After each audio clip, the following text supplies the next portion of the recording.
Today's tale is a little bit different. It's not a ghost or ghostly, but it's definitely freaky. It was about 1978, way before cell phones and the internet. My best friend and I used to walk frequently out in the woods behind my parents' cottage on summer holidays and on the weekends. It was a dense area of woodland that was locally called 100-acre woods. On one of these days we ventured into a new area and noticed about 5 or 6 extraordinarily large paw prints on the ground.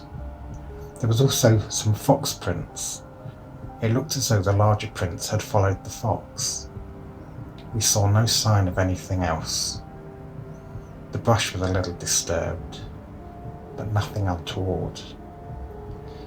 As we stood looking at these huge prints and wondering what had made them, I said to my friend, "Listen."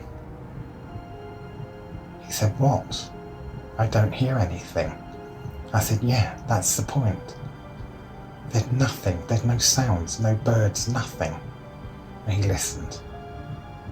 "Oh my God," he said, "you're right. This was really unusual here. Bird song all the time, lots of woodland birds, pigeons, all kinds of things. But it was absolutely quiet." So, intrigued by the sheer size of these footprints, my friend and I marked the spot and returned home to get some plaster of Paris and a couple of large nails that we could use as handles on the hardened plaster. We'd had rain a few days before, and the ground leading up to the prints was harder than the spot where the prints had fallen. Later, I told a family friend about the casts that I'd made. He had a brother who was a professor at a London university. I was hoping they might be able to figure out what they were. He offered to take them to show his brother, which was what I was hoping for. So the brother showed these casts to several anthropologists and zoologists that he worked with at the university. None of them were able to identify the animal that had made the footprints. They admitted they were canine, but far larger than any canine known to exist. Wolves had long been eradicated in England.